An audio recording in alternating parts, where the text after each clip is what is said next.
Sira na yung damit ko. Wala pa naman akong ano din eh. Akong sinulid siya ka ano dito.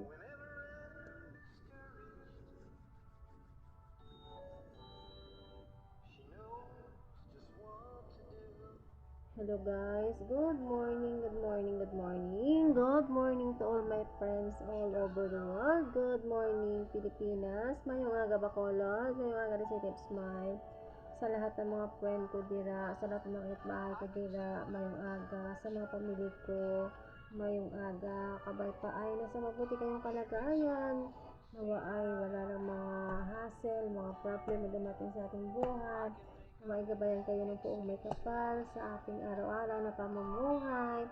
Thank you so much to all my subscribers and thank you so much to all my viewers and thank you sa hindi pa nakapag-subscribe ng channel ko. Please subscribe my YouTube channel, McKinley Howard. Then guys, welcome back to my channel. Bali 1 week ako hindi nakapag-dakdak. 1 week hindi ako nakapag-vlog kasi nga dahil sa sobrang busy. Daming nagtitin, daming trabaho, wala na talagang time. Saka pagkatapos akyat dito, may plantsahin pa, may labahin pa. Grabe, hindi talaga. Saka napasok ako sa oven. Yun, malaki lang. Pero hindi ko inano. Ginamot ko lang. Vaseline, Italian chili. Yun, okay naman siya. Ayun, kasi sa sobrang bilis, kailangan napakaano ko kasi kumilos. Hindi ko alam kung bakit ganyan ako. Yung iwan ko, marami akong, may mapasok ka, may maano ka na lang, ganyan. Iwan ko, ano ko talaga. Lapitin ako sa mga ganyang mga ano, sa pagdating sa kusina, grabe. Yun. And guys, nag-ano lang talaga ako, anong oras na ba? 2:55 AM na, grabe, alas 3 na kasi, medyo na mainit na guys, mainit na kaya nakapagganito na din ako. Masyado na mainit, nasira yung aircon ko, umusok. Yun, umusok kahapon yung aircon ko. Yun, biglang ano ko, pag open ko ng switch niya, pag on ko, yun, umusok. Tapos yun na sinabi ko, kaya kahapon pinuntahan, pinaayos. Yun, kanina dumating na. Yun, at saka grabe din na yung hangin, sunstorm. Yung nakaraang mga last week yata yun.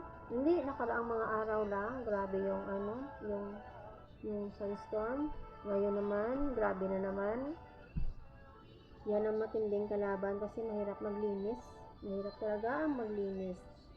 At saka, hindi pa talaga ako hindi pa talaga ako makapunta sa dentist. Medyo nahirapan talaga ako sa sitwasyon. Nahirapan talaga ako ano ng yung ano ba ng way na yung paraan na kailangan ka na makaalis kasi kailangan ka na makapunta sa ganyan. Ang hirap. Sana naman this week ako. Sana naman this week makapunta na sa ano kasi iba talaga yung nararamdaman ko. Hindi ako komportable sa sarili ko talaga. Saka heartbreaking talaga yung nangyayari kasi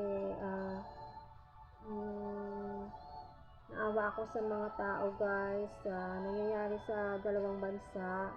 Kawawa yung Ukrainian na marami akong kaibigan ng mga sundalo sa FB friend ko talaga dyan sa Ukrainian. Marami akong napanood ko talaga yung mga videos na inaano nila. Grabe sa tindi. Nung nakaraang araw, hindi ko talaga hindi ko naiwasan.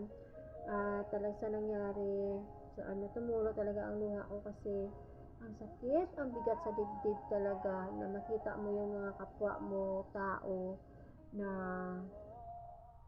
tumatakbo, nangyayari sa kanila na maraming sibilyan na nawala, marami ng mga bata yung talagang sinasadya talaga na at sana naman ang ko sa Panginoon, sana naman ay i-touch niya yung puso ng taong ito na gumawa ng ganong karahasan na hindi niya naisip na maraming tao ang mamamatay, maraming bata, basta lahat, maraming masasaktan sa sitwasyon sa kanyang ginawa.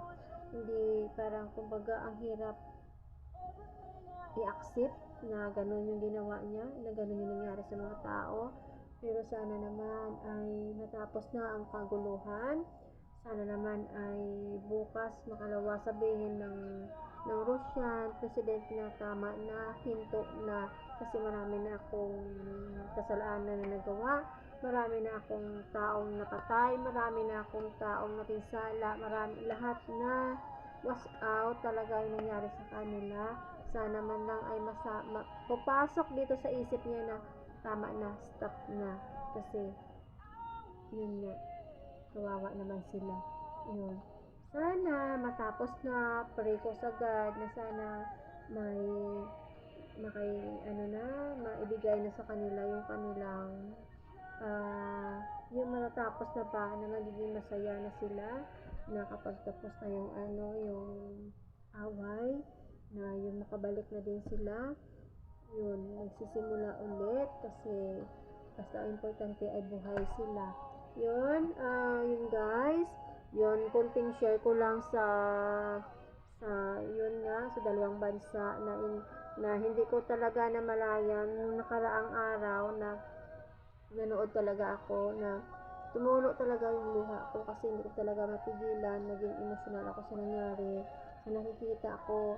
Kasi kung talagang ay isa tao ka na mayroon kang ganito dito, mararamdaman mo talaga kung ano yung nararamdaman nila. Mararamdaman mo talaga yung hirap na dinadanas nila. Hirap, sakit na kanilang dinadanas. Kung tunay ka na may puso, mararamdaman mo talaga yan. Oo, totoo yan. Totoo talaga yan.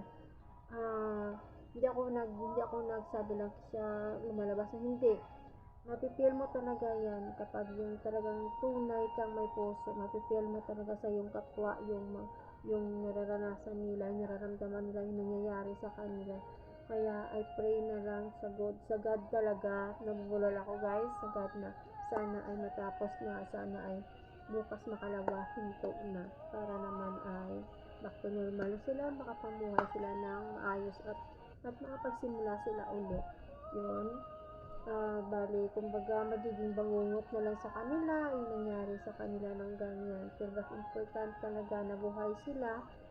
Siguro naman talagang sabihin natin yung may nawala, siguro naman talagang ayun talaga yung kanilang tawag nito, yung talaga siguro hanggang dyan na lang sila. Yun guys, napadaldal ako na kung ano-ano, basta wala naman kasi ako nag-open lang ako, saglit lang to, kasi sabi ko 1 week ako walang dakdak, 1 week ako walang vlog, 1 week ako hindi nakapag-open ng ng channel ko, kasi nga sa sobrang busy.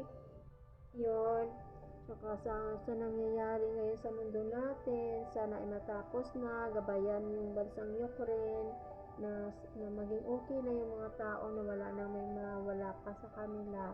Lahat sila ay makakaligtas at makapunta sa isang lugar kung saan sila pwede na saan doon ilagay, di ba? Ayun, sana pray ko kay God na sana matapos na talaga yung awayan doon. Kasi sobrang sakit sa dibdib yung makita ang kapwa mo na ganun yung nangyari sa kanila. By the way guys, siguro hanggang dito na lang tayo. Wala na akong kasi inaantok na din ako talaga. Lang ako, very short, talking lang to about sa buhay-buhay, about sa nangyayari sa kabilang dako ng mundo na ganun nga.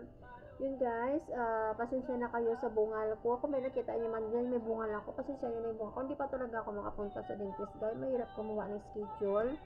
Kasi basta baka this week makaalis. Saka ipakita ko muna yung location kung alam ba nila puntahan. Yun guys, hanggang dito na lang. Kailangan natin magpaalaman. Ano ba yun? Ano ba sabi ko? Kailangan na natin ay matulog. At saka, kasi antok na talaga ako. Saka yun, kailangan na din natin yung pahinga para bukas, mamaya lang, trabaho na naman ulit tayo. Yun, thank you so much everyone. Thank you so much to all my friends all over the world. Thank you, Bacolod. Thank you sa lahat. Ano na nasabi ko guys, hindi ko na alam. Sa sobrang antok ko na siguro yan. Tapos isip na nabubulol ako kung ano-ano na nasabi ko dahil sa antok ko. At saka, yun, need na natin mag-bye-bye. Need na natin na time to say goodbye, time to say good night, time to say more night. Sa uulitin ko talaga. Please subscribe my YouTube channel, Makinig Hawod, and then click notification bell para updated kayo sa lahat ng videos na i-upload ko. At saka, salamat sa nanood ng aking